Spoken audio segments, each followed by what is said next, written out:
I speak, right? You actually know me. Yeah. How do you know me? Yeah, I watch the YouTube, you know. You do? Yeah, I follow I you. thought y'all didn't have YouTube here. No, no, you're a liar. You have YouTube. No, I said I thought y'all didn't have YouTube here. Yeah, I can see. You know, in Chinese, many websites will. All right, bet, bro. Yeah, you the first dude who recognized me, bro. What's your name, bro? My name is Jason. Welcome to China News to Update. First, let's talk about Speed's live stream in China. As he announced he was traveling to China, yesterday was his first live stream. And within the first 5 minutes, Speed already ran into a viewer who, when asked how he watches YouTube, since it's banned in China, well, the viewer couldn't answer. Well, obviously he couldn't because Speed should probably realize that most of his viewers are illegally watching him in China. And that is because VPNs are banned in mainland China, unless, of course, as they claim, not all the VPNs are banned. If you are using the government-sanctioned ones for research purposes, you can use them. Otherwise, if you are using them like the ones where they cannot control, and especially for the purpose of you watching contents on sites like YouTube and posting things on Twitter, if you are found, you will receive a hefty fine for that, so because it's considered illegal. Does that mean Chinese people don't do it? Of course they do. That's how many people are watching streamers like Speed and as well as others online. So that raises the question, when you do see those YouTubers on talking about China's, or if they're foreigners living in China, how are they accessing YouTube? For one, they're uploading something through a company system called MCN, or multi-channel network, which essentially are contracted by the government to be able to post things on other social media platforms. Or second, they're a foreigner, and so the government really can't do much about them, and so they allow them to use VPNs. But in the most cases, as long as you have VPNs on your phone, it is an illegal software and you could get fined for it in China. And of course, Speed is allowed to use VPN to stream in China, considering he's an American. He's going to China, he's trying to tell the China story well. And so there's no reason for the Chinese government to do anything. But of course, this is not saying that what he's doing is revealing the real China, considering he's going to big cities like Shanghai or Beijing. And if you watch the entire stream, he's basically doing the most generic stuff, right? He went to the city center of Shanghai, he ate at KFC, he went to play ping pong, and he saw the Chinese opera face-changing person doing the mask trick. And so these are very typical experiences. And that's what I always tell people, right? If you go to China, spend a week or two there, you're probably going to see pretty good stuff, considering that you're going to be spending most of your time in the city. And it's when you start to live there and then you realize some of the stuff long term that's happening in China, that's when you start to see the ugly side of things. So yeah, going to China for a week or two, and honestly, as a short vacation, you're probably just going to enjoy the food and see the scenic areas that they have and not get much out of it. Our next story is the alleged arrest of Liu Xiangyang, who is the commander of the Eastern Theater in the People's Liberation Army. Essentially, that's the most important theater as it oversees the military invasion of Taiwan. And so this story comes just days after He Weidong, who is the second vice chair of the Central Military Commission, has also been rumored to have disappeared.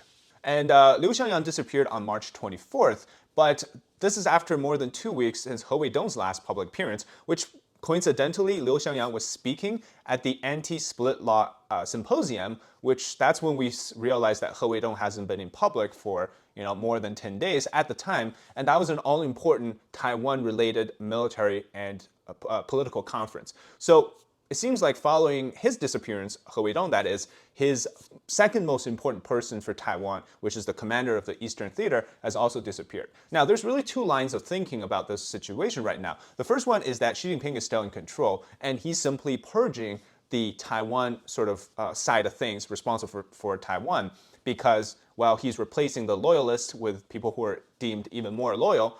But in my opinion, things have shifted so much because these are not simply some lower level generals that you can replace because you find that they're not, you're not confident in their loyalty. These are people, right-hand men of Xi Jinping, who were picked specifically to develop the strategies and the military readiness for Taiwan, and now they're getting suddenly removed without really a lot of cause, right? And if this was something that's like, we're being told is just from the rumor mill, well, there's a simple way to solve that, which is you just reappear in public. But so far, we've seen that He Weidong has not for more than 2 weeks, and that's very concerning in terms of where his whereabouts are. But also, the second line of thinking is that Xi Jinping has lost the control of the military, and so his own people are being removed in big sequences, and we'll see the expansion of power of the first vice chair, which is Zhang Youxia, and we might see more of those evidence come up in the following months. Now, the biggest indicator, as the classical idiom goes, right? Time will tell.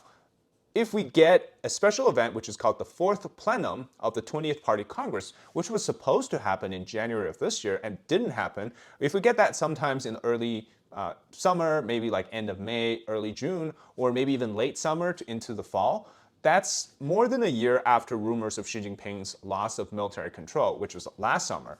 And so we definitely need to hear something by then. Will he voluntarily step down from the chair of the military commission, or will he do something else, right? So that's the biggest indicator. But so far, these rumors clearly tell us that something big has happened on the military side of things, and it's more major than before. This, along with the removal, apparently, of the new rocket force commander as well. So a lot of things are stirring up within the Chinese military. Our next story is a movie so terrible in China that only one person and 20 yuan were made. So one person bought ticket to see this, nobody else. Okay, so apparently this movie called Cloud Judge is a propaganda story. It's a positive energy one, which essentially means that that's the right tone for propaganda. So these films are made essentially for the purpose of giving you that, right, that political sort of brainwash energy. But this one was so terribly made, so distant from reality that only one person saw it. How come? Well, this movie allegedly was 6 years in the making, and people are now thinking it's just a big money laundering scheme, considering that the movie has no substance. Now, typical propaganda films are usually something that rises from a bit of reality. But the problem is the topic of judges in China, it really touches a lot of nerves. The reason is, think about this, right? Imagine if the Supreme Court of the United States, the local and federal level court house judges are all loyal to, say, the GOP or the Democrats, right? What essentially happens in China is that the judges are party judges. Just as the military is party's military, not the country's military, everything is controlled by the CCP, including the entire judicial system. So there's no independent courts or a separation of power, so to speak. So you can imagine that if people have already ran into trouble with the law, they're not going to like this topic. And now you're talking about the party's judges. That's something that really is just so far from reality that nobody really cares about it, and that's why it flopped so hard in the box office. Our last story is an update. This we just covered in a more in-depth video. It's about Yaya from Taiwan. Now this woman married from the mainland into Taiwan, got a Taiwanese residence permit, started to post a bunch of videos on Douyin about the military invasion of Taiwan, and they found her out. 汪汪要从老美那采购1000架攻击性无人机，这真的不是关公面前耍大刀吗？汪汪妄图用1000架无人机逞强啊，根本就是自不量力。最终的结果也只能是乖乖回家。Essentially revoked her permanent resident status and is deporting her back to mainland China. And so the latest is that she has arrived back in China at an airport after she had made a public rally and press conference saying that she did nothing wrong.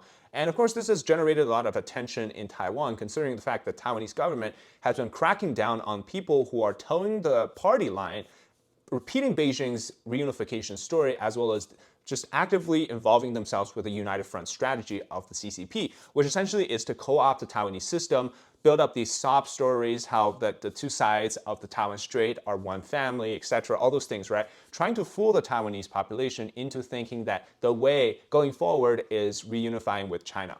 Now, so the Taiwanese government has been going after these influencers and celebrities, revoking their stays or even their Taiwanese citizenship status if they choose to side with Beijing. And she was deported, but there's actually more examples of this type of behavior. Usually they're women for some reason, and they have kids, they marry from the mainland, they enjoy all the freedom that Taiwan has to offer, yet they're still saying this stuff. So there's a nickname for them, it's called spouse from mainland or mainland spouse.